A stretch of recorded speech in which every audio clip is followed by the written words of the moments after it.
I actually feel really bloody relaxed. Yeah, Today I have Charlotte Mawle that's correct. in the studio. You're working with CEOs and top-level management for AI adoption within their companies. Yep. So you've assisted and helped so many women in those upper management positions.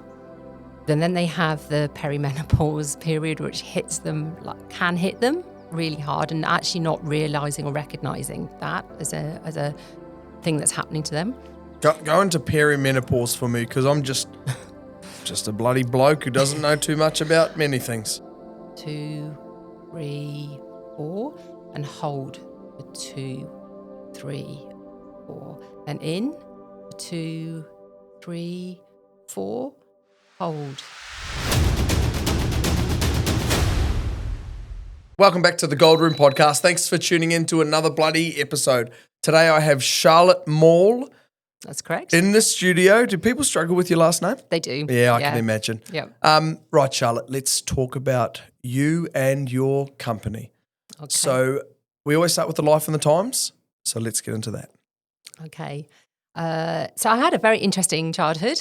I actually grew up as my dad was an Anglican vicar. Okay. And he was a troubleshooter for the Church of England back in the UK. And I changed places every 5 years or so. I'm always been a very sporty person as well. So I actually met my husband skiing. So he was a ski instructor. Awesome. And I was taking a year out and met him on my year out before I went to university. Then I did a business studies degree over in the UK. And had really enjoyed that. Lived in Sheffield, moved away from my hometown of Bristol and went up to Sheffield to study. Wow. And which was very interesting because it was just coming off really the closing down of mining in the UK, coal mining. Sheffield being a big steel making city was just coming out of recession. Do you remember what year that was? That was 1988. Okay. 9 years after Maggie had come to power. And it was in a very much a reinvention in terms of where did Sheffield get its identity from, because it was very much linked to coal mining and to steel industry. And being at the university there was quite interesting. I actually specialised in personnel management, so I learned a lot around trade unionism and obviously the social impacts of when a whole industry disappears. And it, Have you got an example? Do you remember? There's a heap of examples. Yeah. When a whole industry disappears. Yeah. A lot of people who obviously lose jobs. The economic viability of a place starts to decline. And at the time, I think what Sheffield realised, it did have to go out and show itself as a different city. And they invested. They won the World Student Games, which was a really big global event for them. And so that enabled them to start to redevelop the city centre and provide sporting facilities and I suppose put themselves on a map for something a bit different. It's been, it was an interesting time to be in Sheffield. And in fact, this last summer, I actually went back to Sheffield for the first time in 30 years. Wow. How was it? Fast changes? Yeah, I mean, it was a lot bigger than I remember in terms of, and the centre of the city was very different, had a very different vibe about it to when I was there in the 1980s. And it was just very different, but also decided, having lived in Perth for the last 20 years, I did not want to go back to living in the north of England. How cold was it? It was pretty cold, actually. When we went, even it was August, it was quite damp and cold. So, that was, realised we made the right decision. From what we're experiencing, isn't it? Yeah, definitely. yeah. So that was really, degree, being in that city definitely influenced me. Then ended up marrying the ski instructor, and we set up home down in the southwest of the UK. And I was working for Hewlett-Packard. Okay. For some time. What was your role there? So I was working in HR, recruitment. So for a couple of periods I did there, they had a placement scheme for students in the UK, tend to do a 4-year, there's a lot of 4-year degrees, which 1 year is in industry. So I actually did that. I did a 4-year degree, and my 1 year in industry, I happened to be with Hewlett-Packard running their recruitment for their next intake of students. So it was a really, really good experience. I mean, I loved Hewlett-Packard in the time. I mean, I was given a lot of autonomy. I was given the responsibility to run the program to recruit 126 students for the following year. I got to go to different universities, worked with all managers across the business. So it was a great experience. And then I went back to them and worked within recruitment again, and actually ran their graduate recruitment program for a year. And then I realised I wanted to do something different, and HR may not have been the right place for me. So being in recruitment was great because I got to know the business, different sides of the business, and I really was attracted by IT. So I moved into, I used my persuasive skills to say, look, I haven't got an IT degree, but I'm really interested in working. And I got a role in a support centre, which was using SAP. And I was frontline support, first level support for the European, Middle East and Africa business for contracts management using SAP. So They trained me up on the technical stuff. Awesome. And that was an amazing team experience. It was the best, probably still today, it was the most high-performing team I'd ever been in. We were a group of 12 support people who had extremely different backgrounds, but we had amazing leaders, and the culture of HP at the time was fantastic, was everything that it was held up to be in those days. Awesome. So from the UK to Australia, let's get into that. Yeah, so it came on the back of my IT and my SAP knowledge, and I ended up, so we just decided one wet Boxing Day in the UK when everybody had been really sick, the rain was coming in sideways, we went, okay, there's got to be something more to life.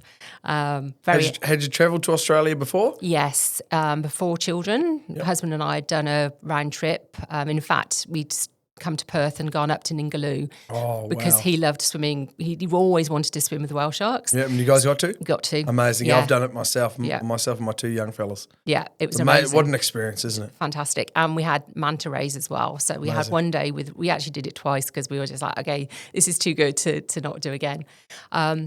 And then part of that trip as well, we went to Darwin and went into Kakadu and went on an amazing tour led by an ex-Aussie army guy and really saw outback and a lot of Aboriginal culture. It was a real eye-opener. It was fantastic. And we just fell in love with Australia. How'd you leave? Why did you leave? That's the thing, you come.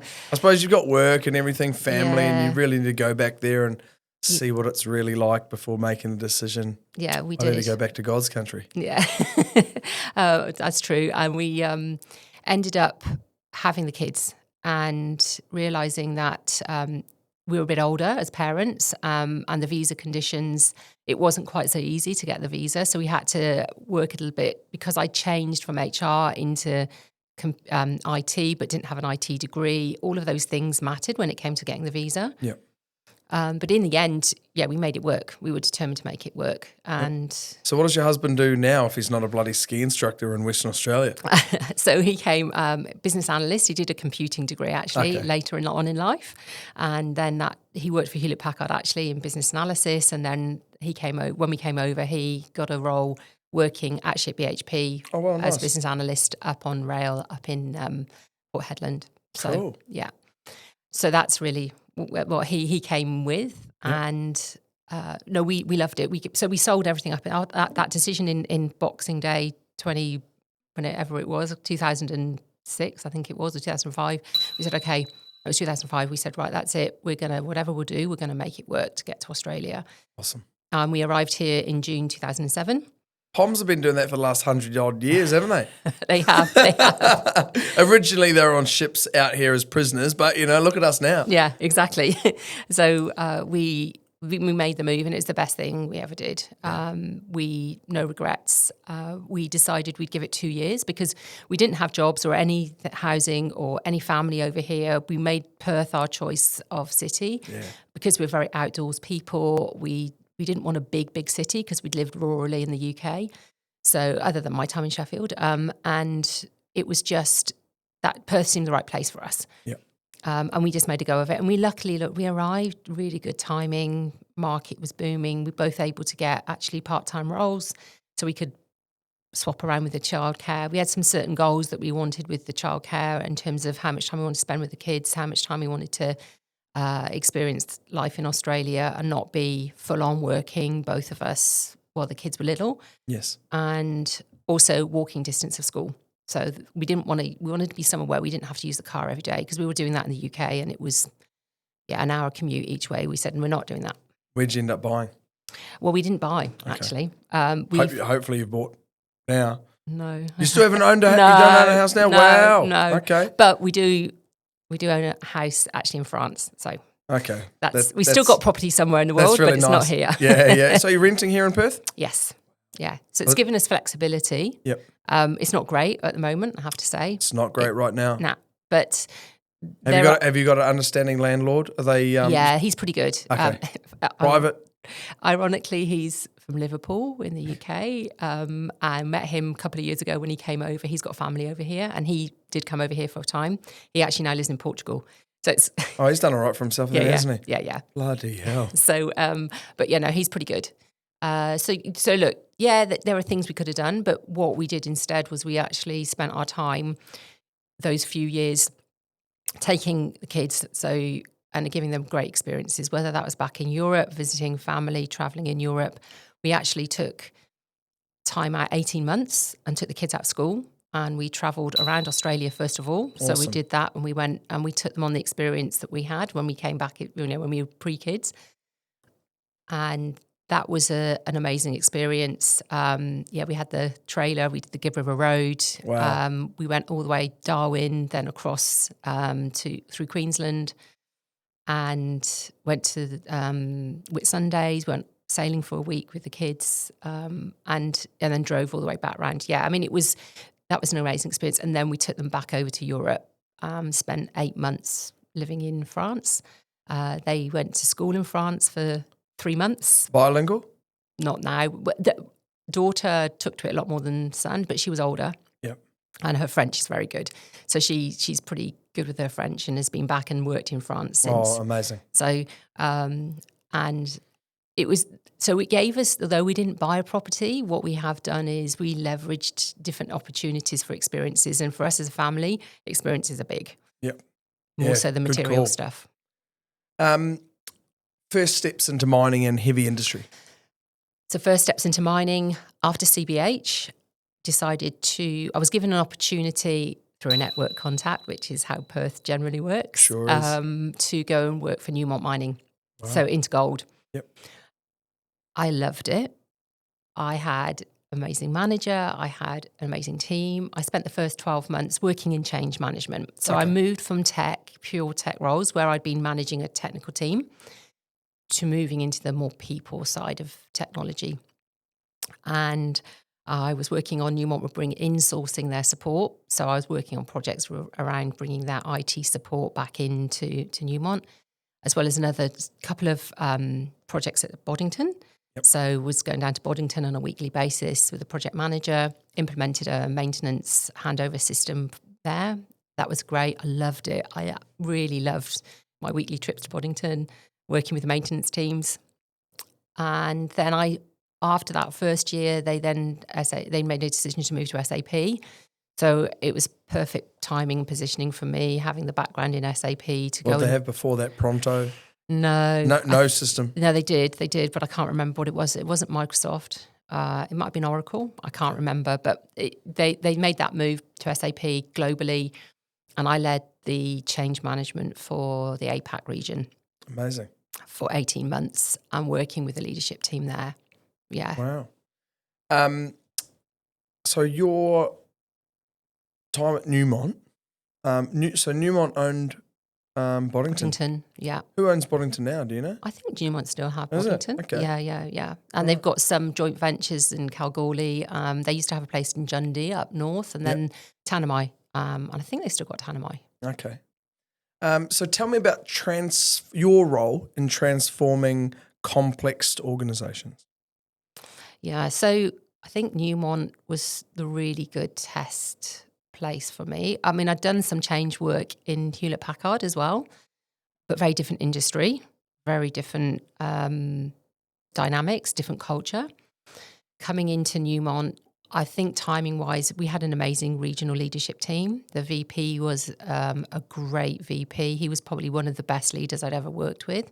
Made my job really easy as a change person.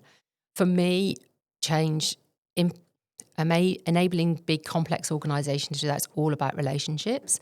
Yeah, you can have a great process, you can have tools, but ultimately that change comes down to your level of trust in the organization of the leadership team and how you engage and develop and listen to your people in that change process.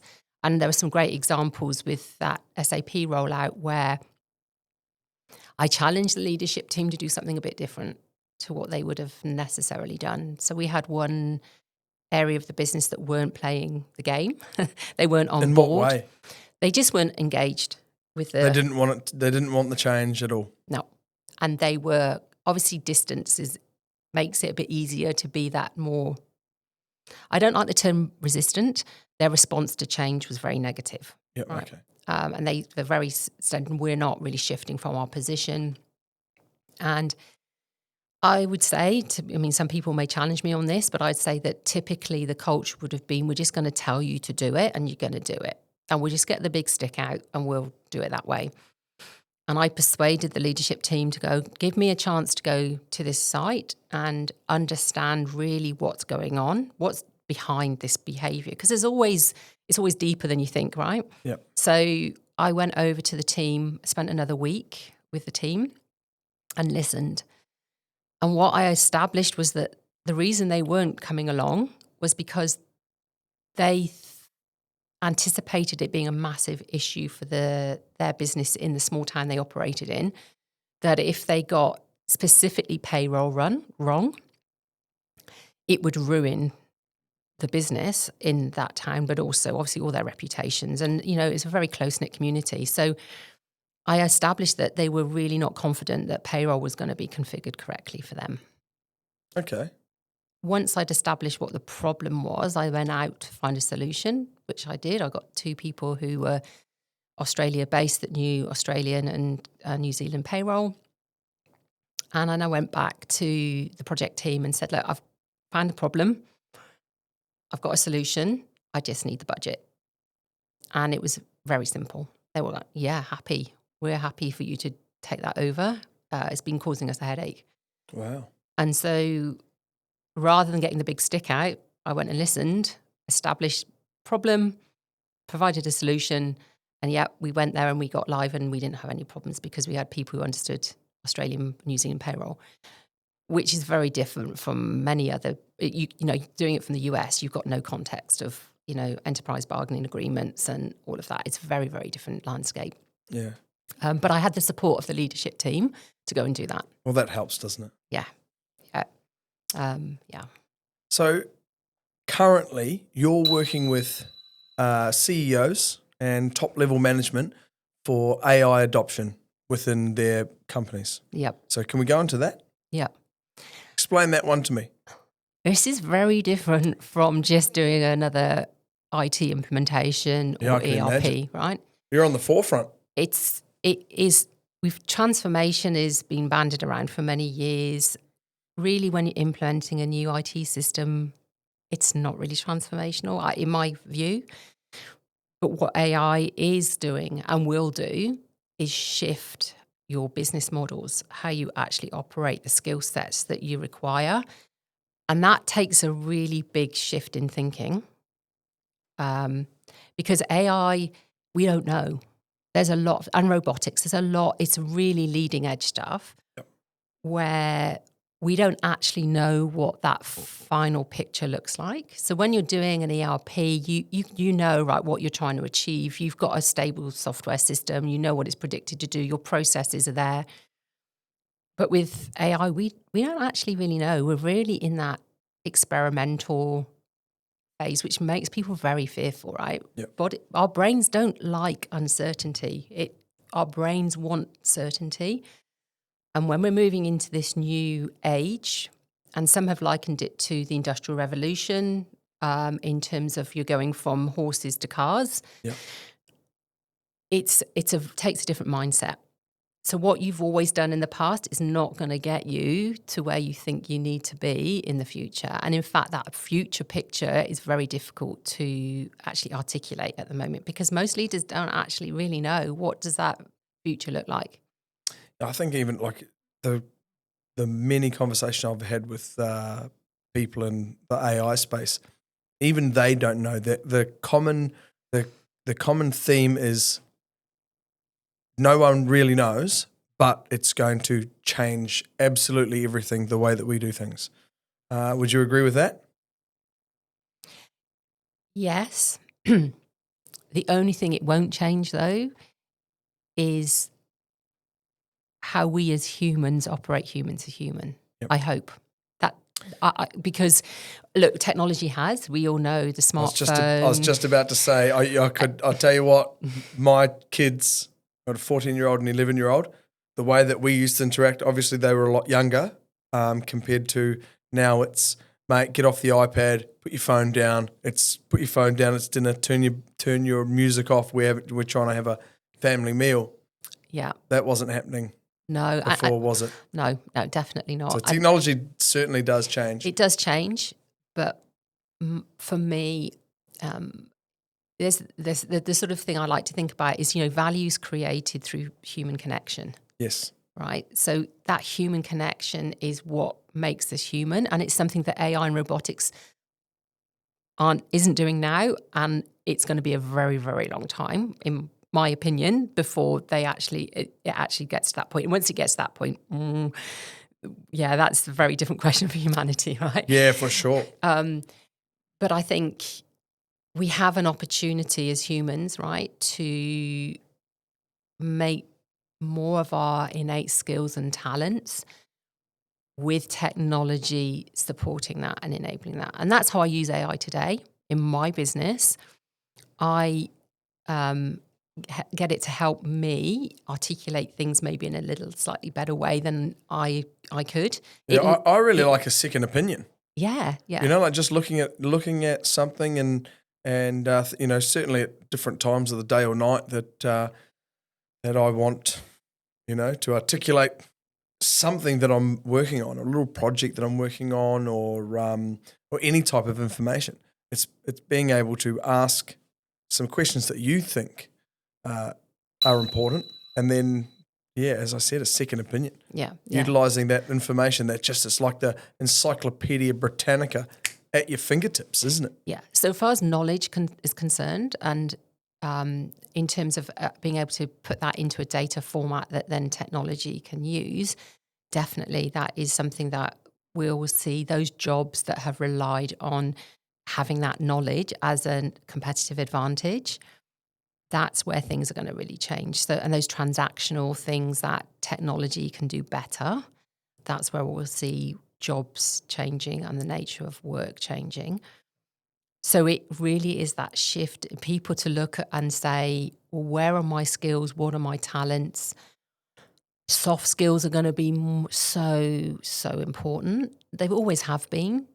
But those technical skills, technology is going to able to take that and process it far faster and broader than we are able to as humans. Yeah. Taking those data packets and moving them faster than anyone ever thought possible. Yeah. I mean, the challenge that on the other side is the flip side. We don't see the energy resources, right, that AI takes is massive, right, absolutely massive. So there's an element of that. And then the other bit that comes into my head is, okay, if we become so reliant on this technology, what happens when it all goes down? Like at some point there's failures, right, and we're relying on it, then we have to, what is our backup strategy? What's our contingency plans when... Oh, you'd hope someone far smarter than the both of us definitely are working on that. Not my room, but not my realm. But it's definitely that's one thing. The questions we get asked. So I've been working with a small business over in Sydney on a very interesting project, and the team of us, we managed to pull in 4 weeks, go from concept or go from identifying a problem to providing a prototype solution using AI. Like using AI agents? Yeah, using AI agents. Seems to be very common. Yeah. And basically it was, an owner wanting to get some of that knowledge out of his head to help his team be better at sales. Yep. So he's very good with his sales conversion process. But he's realizing his team doesn't have all of that. So that was building a tool that helped him do that. Wow. Yeah. Amazing. So you headed that up? I worked with the two other guys. One who's the techie person, who's very much been spent in the last 2.5 years deep in the AI space. So he's the technical guru behind it, and there's a strategist. And then another guy who is more on the design thinking, customer facing, customer solving problems. So yeah, and then me coming in from the people and change side. Amazing. So carry on with the people and change. Yep. Midlife leadership and women in the sector. So you've assisted and helped so many women in those upper management positions. Yeah. Big challenges. So alongside obviously the technology piece, and there's been massive inroads in terms of more women in the workforce, in the mining workforce. The challenges of setting up remote operations to enable women to feel comfortable and able to deliver in those environments.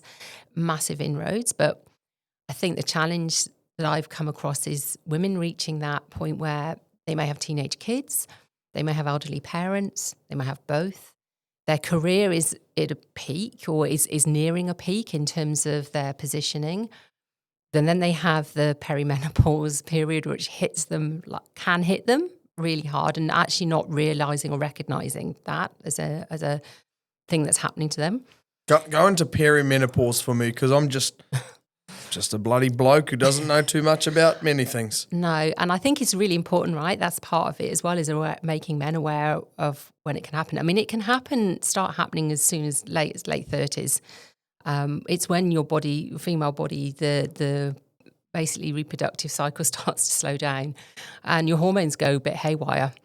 And there are lots of symptoms that come from that. The classic ones are, hot flushes, memory loss, brain fog, and those sorts of things, those physical symptoms can often manifest themselves. If you're in a senior role, you're in a senior leadership meeting, you might suddenly get a hot flush, right? Or you might get brain fog, forget what you were actually saying and what your point was. I get that. I don't have menopause. I got brain fog all the bloody time. Yeah. But that can be really throwing you off track, and people can see you as, oh well, they're losing it. They're losing their edge, and for women there is an element of having to still compete to say, we're as good as the men and we can do this. And then something like that happens. It's a physical thing that you have no control over. What do you advise women to do in that? Just be honest. Just say, hey, listen, I'm having this little bloody situation go down. Yeah, absolutely. And I had a conversation actually at the Women in Mining conference that I went to, and one of the women there said that's exactly what she did. She said the third time she was saying something and she'd lost the plot. And they were all looking at her. It was all other men in the room, and she was thinking, "Oh gosh, okay, I'm going to go for this." And she said, "I said I'm really sorry, but this is part of perimenopause, and it's hitting me hard, and I actually can't remember." And she said the reaction in the room was mixed, but afterwards was when one of the other members of the team came up to her and said, "Look, I really understand what's happening." She said, "My wife's going through the same thing, and I really don't know how to deal with it." Right? So the bloke didn't know how to deal with it. No, and that's normal, right? In a way, for goodness sake, most women don't really understand what perimenopause is about. So everyone's got to be more understanding. Do your education, right? Find out more about it, because you might feel a relationship starts to get challenging as well, because you start to think, well, that's not the person that I knew, I married. What's going on? I wonder if there's a correlation between divorces and the age of perimenopause. I know. I would be very interested if there's any research out there for that. I don't think there is. There isn't? There has to be. Well, I don't know. Anybody who's listening to this, if you've got research on it, it would be great to know. So I think in terms of women in that stage, those are the women where I find are really struggling. And they're also part of it's going, well, what's my purpose for the next 10, 15 years? So, I've had my family, or Kids have left home. I'm here this point in my career. I don't know what I want next. And maybe I'm not getting the purpose side in my job. So how do I do that outside of my job? Or can I get it in my job? So those are the sorts of questions. And also I'd say there are women who are still with that struggle of being in an environment where they say something, it's a normal environment, they're not heard, and then one of their male colleagues might say the same thing slightly differently, they get heard, and that idea is taken up. And then that female makes a choice. Does that really matter? If you're in a team environment, this has happened to me. I'm not a woman, obviously. Oh, no, it does happen to men too, right? Yeah, it's not a predominantly female thing. For sure. This happens it's happened for years in every industry, mining especially, where, the guys on the floor, the operations team, they suggest something. Why don't we do this? Why don't we change this? Why don't we do whatever? And their management will turn around and say, oh, yeah, mate, don't know about that idea. 3 months later, it's being rolled out by a maintenance superintendent and taking all the guts and glory. Yep. So it happens. It happens both men and women. And if it was me, I'd be like, well, at the end of the day, not my daddy's tractor, but as long as the task gets done, long as it's for the betterment of the company, right? Yeah. I think what happens in my experience is women often take that as a reflection on their ability. Okay. So they'll take it on board to go, well, maybe I'm in the wrong place. Is that, is that like a fleeting thought, or do they beat themselves up on it? No, they can beat themselves up on it. If, in terms of it knocks their confidence around what value they bring to the table. And so they then often can go into that cycle of, I'm not good enough to do this role anymore. I did it I used to think I was good at this, but maybe I'm not anymore. And again, this can be wrapped into that hormonal storm that's happening as well. So there can become a repeating cycle. And also it's their decision to say whether they speak up and go, actually, but then sometimes they feel that could be career limiting, because depending on who's listening and depending on it, look, it's very individual. If they've got a manager that really understands that, gets it, fully supportive, they would feel more confident to challenge. If they've got a manager that they don't think they've got that, or even a one-up manager that could be that supportive, they may just decide it's not worth the battle because I want to win the war. Sometimes it's that. And look, it's going to be the same for men.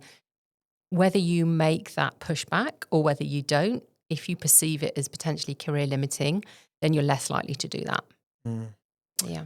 What does a 90-day roadmap look like for a CEO or a management, someone in management coming to you and saying, hey, listen, sit down with me, draw up, I'm at this point in my career, I feel that I'm limited in whatever way.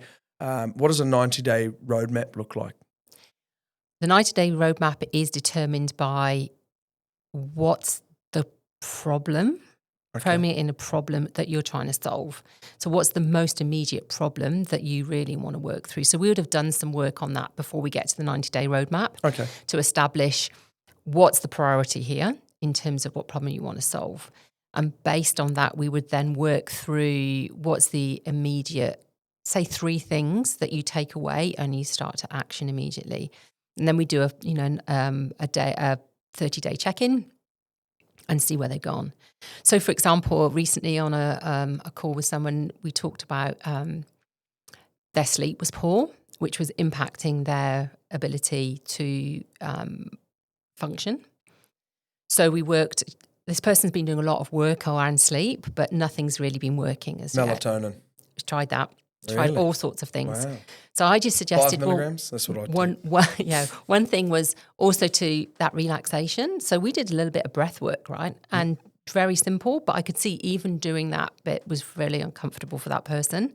So I said, just persist, just keep doing a very simple thing called box breathing, right? So it's how do you do box breathing? Give me a little run through. I'll try it. Box breathing. I'll try it, go. So what you want to do, ideally, shut your eyes because that's take out any of that external input. This is off the fly. I just thought, why not? Let's give it a crack. So what you want to do is, and I'll count you as well, and I'll do it with you. So the first thing we're going to do is take a really big in-breath. In through my nose or my mouth? In through your nose. And then what I want you to do is for 4, so 3, 4. And I want you to hold it now for 4. So 3, 4. And I want you to let go through your mouth. 2, 3, 4. And hold for 2, 3, 4. Then in for 2, 3, 4. Hold 2, 3, 4. Release 2, 3, 4. Hold 2, 3, 4. Okay. I actually feel really bloody relaxed. Yeah. You do that 3 or 4 times. Wow. I don't know if it's the light coming on or I've just reoxygenated my bloody system, but that was magic. Yeah. I hope someone watches this, rewinds it back, and then gives it a crack. You should give it a go, Dimitri. It was bloody good. Yeah. You're bloody good. It's really simple. We underestimate the value of our breath. My auntie always sends me these bloody on. Hopefully she doesn't watch this one, but she sends me these bloody breathwork videos. She's like, oh, watch this. It'll be good for your asthma. It'll be bloody something. And I look at it, and I remember trying one. I was just like, did some breathing. I was just like, this is stupid. I'm not doing it. I'm breathing all the bloody time. Wow. So very simple, particularly like if you're going to a high stress meeting or, do that a few times. Every time I walk in the bloody door out there, Charlotte, I tell you what, it's intense. Yeah. So do that. Now, look, I picked that up. That was something called, there's a guy called Andrew Huberman. Seen him. Yeah, amazing. Okay. So that, and also the other thing I recommended Super to smart. this Craziest, person, smartest man. crazy smart, is non-sleep deep rest, which he talks about. Non-sleep. Deep rest. Knew some people in my bloody old city of Hamilton that did a bit of that. Yeah. So non-sleep deep rest is another version of that calming of your nervous system, which enables you to get the benefits of that, that afternoon slump that some people get. I definitely do. I don't. Okay. So depending on your circadian rhythms, a lot of people get that between 2 and 4 in the afternoon where your body just naturally wants to just rest. You do a non-sleep deep rest for 10 minutes and that can re-energize you and you can get going again. Wow. My friend Steve Wells calls that like a afternoon siesta. Yeah, but you don't want to sleep too long. Yeah. That's the trick. He's eating like a 2-litre tub of ice cream before the sleep as well. Oh, no. Okay, so his blood sugar's gone. He's got some problems. Yeah. So that's what I recommended to her to do that, to just practice the box breathing, to look at the non-sleep deep rest. But also the other thing I asked her to do, which again she felt very uncomfortable doing at the time, keep a journal. No. For 7 days. No. Now listen, what you do is you don't judge. Dear diary? You just write whatever comes into your head. Oh, for fuck's sakes, imagine that for me. Bloody, I couldn't. How many different journals do I need? And not spend all day doing it. But just empty your head of all that crap that's going on in it, right? Write it all down and leave it. You don't judge. It's about not judging that, right? And you do that for 7 days. What about if someone gets to bloody read it? Someone picks them up? You try and, no. Lock them in a bloody sealed put vault. it somewhere safe. Yeah, It's just for you, your eyes only. Yeah. After those 7 days, go back and reread what you'd written and just see if there's any patterns that you can identify, any things that come from it. You might get some aha moments from that too. So, just a few little things that can help do that where you may be self-sabotaging, those sorts of things. Yeah, that's what I work on with these people. Charlotte, before I ask you this last question, have you ever thought of, have you recorded your voice doing that box breathing technique and put it up on YouTube? No. You'd need to do that because I'd play that before bloody bed. I'd play that before bed and just sit there relaxing, doing the box breathing. That was actually really cathartic. I really enjoyed that. Okay, that's good. Maybe you can use our equipment and we'll bloody record it. Can you do that for Charlotte and record it for free? No video, but just the audio. You can do that? Okay, well, that sounds good. Oh, we'll help you out with that. Bloody oath, and you can just put it on, put it online. I'd do it. Put it on repeat for an hour. Yeah. Get off to sleep, feeling revitalised. Yeah. I'm all about that. Great. Brilliant. Here's my last question for you. Yep. The best advice, and I did prep you on this before. I said this is going to be the last question. Make sure you give us a ripper. The best advice that you've heard, given or received. Maybe That is a toughie. In your role, I can imagine people have been firing great advice at you or Yeah, bits and pieces over the years. And I love listening to other people that have got that knowledge, particularly in the scientific medical world, around what you can do for yourself to ensure that longevity and look after your mental health too. Yep. But I think pertinent to where we are in terms of history and leadership, I think leaders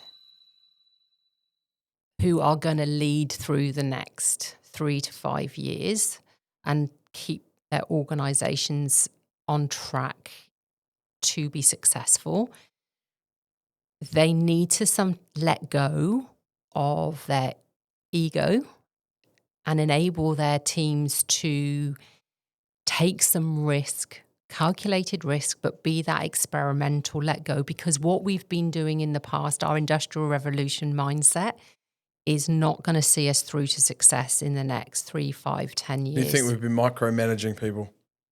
Yep. Macro-managing people. Yeah, we need to let those talents come to the fore. We need to let people be able to get those ideas, creativity, and experiment. Be able to fail, right? And fail fast. I love this. I've had this conversation with so many people. I think it's amazing. And that's all I've ever, it seems like when I look back, it seems that's all we've ever bloody done is fail and fail and fail. But one thing that we haven't done is fail again on the same bloody task. We've only got better. Yeah. And that's the thing. I always say, listen, if we're not fucking it right up, then we're not learning. No, it's all about learning and growth, right? So you need to, and you can only do that if you're uncomfortable. Oh. Learning comes from when you're uncomfortable, you're out of your comfort zone. And that's where I live. And that's what humanity, it's all about being alive, isn't it? Like we need to, and we've lost. Yeah, I think there's an element of that we've lost. But I would say do that. You got to release the talent that you have in your organisation, and that means sometimes you getting out of the way and enabling your team to get on with it. Charlotte, I don't even want to bloody be. I mean, I want to be here now with you, but I don't want to be out there. I've been telling the team, go, fly, my pretties. Yeah, let them go. Yeah. Lots of people, lots of businesses should do that. There's probably lots of companies that haven't designed or don't have the systems in place from the get-go where they can do that and monitoring certain pivotal parts of the business is important. Yeah. In order to be able to take the foot off the gas or let everyone have a crack. Yeah. You know? I think it's about your structure, right? Because you do need, and particularly talking about the mining industry, that process orientated workflow, that's the stuff that gets things done at the moment, right? But what I'm saying, and it needs a different style of leadership and management to that experimental, forward thinking new world. The challenge is it needs a different way of operating. So if you keep it within your existing structure, you're going to struggle because your existing structure is designed around the Industrial Revolution, around inputs, process, outputs. When you're talking about new things and AI and challenging the status quo, it's a very different structure that you need and a different mindset. Yeah. That's amazing. Well, Charlotte, look, thank you very much for coming in. Not only did you help me with my breath work, I really had a great conversation. Yeah, no, it's been great. It was awesome. Thank you very much. No, thank you. Not a problem. Thank you very much for tuning into another episode on the Gold Room podcast. I hope you liked this one, and don't forget to do your bloody box breathing technique. We're going to upload, I'm going to get Dimitri onto this, and we're going to upload Charlotte's wonderful voice, and we'll try and cut an hour-long one, and you can put that on before bed. Thanks, Charlotte. See you. Thanks.